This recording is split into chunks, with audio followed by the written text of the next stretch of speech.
Now, President Trump is kicking off what he calls Infrastructure Week by putting forward his new plan to dismantle the country's infrastructure and sell it off to private corporations. Hey, it's Infrastructure Week. Why not sell off our infrastructure? That's the plan. Now, this is according to an article in The Atlantic. President on Monday chose to kick off the week by championing the privatization of the nation's air traffic control system. Because that's the thing that you want in the hands of private corporations. During a speech touting this, Trump had said, quote, "We're proposing reduced wait times, increased route efficiency, and far fewer delays. Our plan will get you where you need to go more quickly, more reliably, and more affordably, and yes, for the first time in a long time, on time." There's no way he wrote that. "We'll launch this air travel revolution by modernizing the outdated system of air traffic control. It's about time." Absolutely no way he wrote that. So my question is, how is adding an extra layer of bureaucracy going to help? And you might think like bureaucracy is only for government, right? No. Bureaucracy also exists in corporations, in the corporate structure. Because think about it, you'd be adding a board and shareholders into the mix that now have to worry about profit. Mm-hmm. And you're going to be shifting over to cost-cutting policies. Now, cost-cutting policies usually mean one thing, right? Let's get rid of labor. Let's cut down our staff. So now you have less staff, longer wait times, and as a consequence, less safety. But of course they're going to do this because this is going to add a lot of money to somebody's bottom line. And that's Right. the important thing. Yeah, the more, like, the older I get, and just the more I experience the world, I've come to the conclusion, I used to try to be diplomatic about it all, but I've come to the conclusion now that corporate structures are just inherently predatory. They just are. There's we love to tie it up and put a bow on it in this country. But at the end of the day, that's what they are. They exist for the sole purpose of making money at whatever costs. They do not pay their fair share as far as what they impact. They don't pay their fair share as far as giving employees a living wage in most cases, because their model is inherently predatory. Well, corporations they're machines. They're made up fictions with the sole purpose of extracting as much profit from wherever they can get it, from the people, obviously, as they can. And so, your basis is correct. Their whole basis of existence is more profit at any cost. That's why we have this novel idea of putting a governmental body in charge of regulating said corporations so they can extract their profit, but they have rules so that when they do extract their profit, they do so by hurting the least amount of people possible. And yet in this country, we have seemed to have forgotten that. And we're just like, but no, unbridled capitalism will take care of itself. And look, to be fair, I'm going to have several people screaming out in the comment section, but we've never had unbridled pure capitalism before. That's because that system is impossible. It always turns into an oligarchy, and it always turns into a monopoly. Mm-hmm. Which is, oligarchy is really close to what we have now. Right. We pretty much have a straight up plutocracy where the wealthy control everything. On paper, it doesn't read that way, but in reality, that's what we have. Yeah. And, I just, people talk about corporate accountability and this and that. And the reality of the situation is, I think it's just straight up non-existent. And it's just, they're just inherently predatory operations. So whenever you hear about corporate accountability or corporate civility, am I saying that every single corporation in the United States only does bad? No, I'm not saying that. There's, some things that Starbucks does that are some positive things. There's some people that have some good intentions, but as a whole, it's a predatory model. It's a destructive model, and it's just it just it does more damage than good to a society.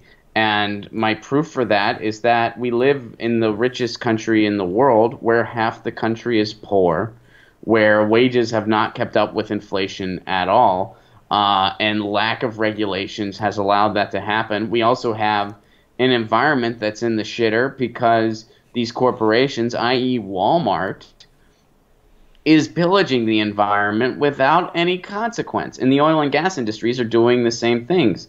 These are not sustainable, responsible businesses. These are predators. These are parasites.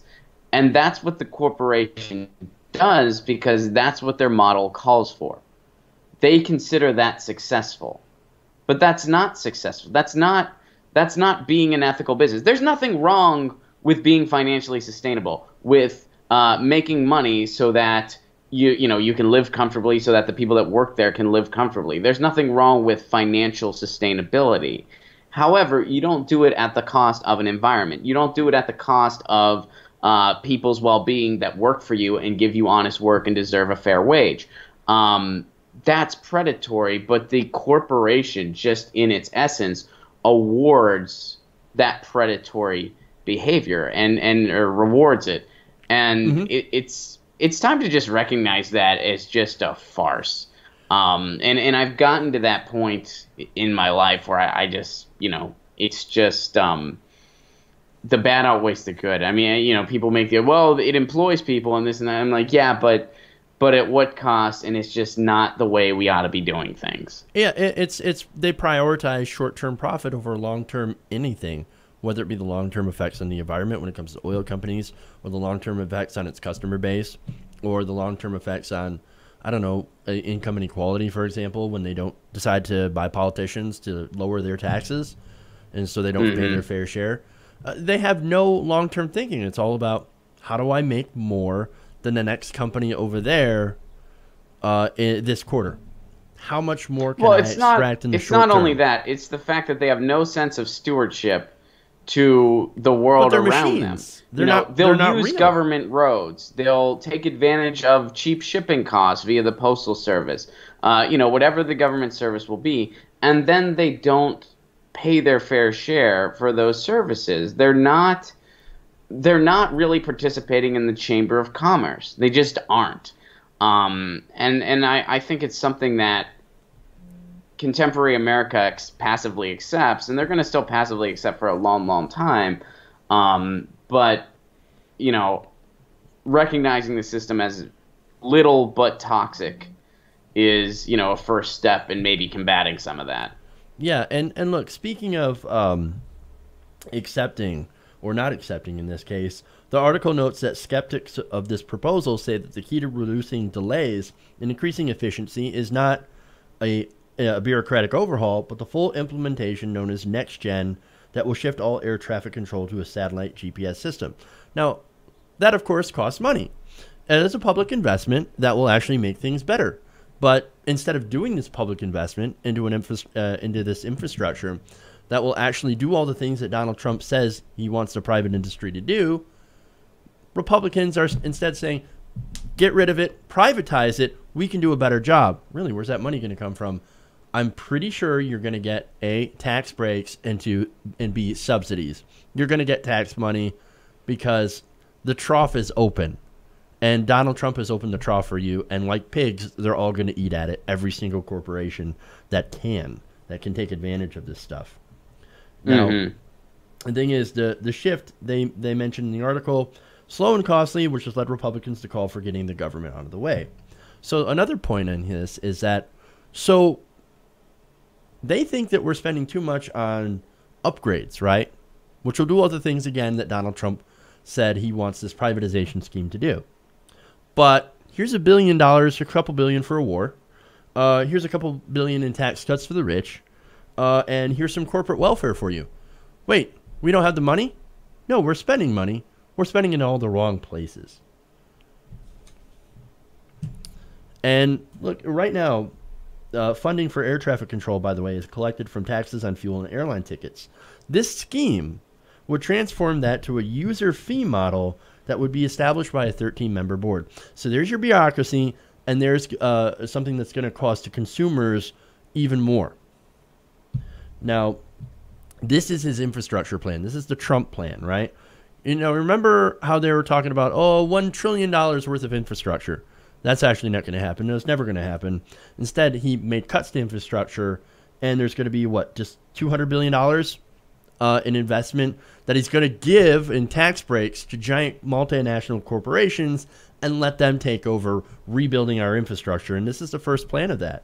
And by the way, in his infrastructure projects, I did a story sometime last week where the Blackstone Group was getting money from Saudi Arabia, right? And so they had this whole deal while he was visiting Saudi Arabia, and Blackstone would get all the contracts. Well, since Blackstone's getting the contracts and Saudi Arabia is funding Blackstone, they expect a return on investment through Blackstone. Well, so imagine if Trump and the Republicans get their way and they do this infrastructure project, right? And you have private corporations like Blackstone going and fixing up roads and bridges and then putting toll booths up to recoup their investment. Well, one of their shareholders happens to be Saudi Arabia. So when you pay a toll, part of that is going to go back to a Saudi prince. Mm-hmm. Isn't that amazing? You're essentially your road is going to be partly owned by Saudi Arabia, since they're an investor. Now, that's a country that, of course, I don't know why they're our ally. Jimmy Dore broke it down pretty well when he talked about Iran and Saudi Arabia, okay?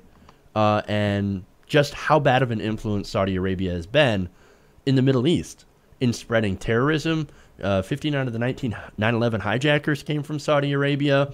They've been funding, Salafist and a radical, Muslim extremism in the Middle East for decades at our urging. That is who Trump is going to say owns a stake in our roads and bridges and our infrastructure in America. That is insane. Mm-hmm. Tell that to a right-wingers should be like, their hair should be on fire. The Muslims are going to own our roads. We're going to be paying for terrorism. But nobody seems to care. Nobody seems to understand because it's like, no, we got to give this to private corporations who can be funded by outside governments. Like North Korea could fund Blackstone. And then we would have to be paying Kim Jong-un. Part of our toll road or toll bridge fee would go to Kim Jong-un. That's crazy. Yeah, I mean, the right is blindfolded by the fact that, they're fed this, it's privatizing something, which is a good thing. It's getting the government out, which is a good thing. That they ignore the rest. They ignore the potential conflicts of interest, the other entities involved. Your average Trump supporter is going to ignore all that stuff. They're just going to hear, it's going to make it better. It's going to privatize it. It's going to get government out. Great. He's an outsider burning down the system. That's what we wanted. Yeah, to their own detriment, though. As I said, they're... Oh, absolutely. Absolutely. I mean, as shitty as air travel is right now, handing more power to giant corporations and then now foreign governments kind of seems like the opposite. I mean, we would end up having likely worse service, more delays, on top of more expensive fees. Air travel is bad enough as it is. Why are we going to go and make it worse? Deregulation is what got us to this point in the first place. Mm-hmm. And it's not going to get us out. Hey, everybody. Thanks for watching this video. If you want to see more like this, please hit the subscribe button below. And if you want to support truly independent progressive media, please consider becoming a patron at patreon.com/TYTNation.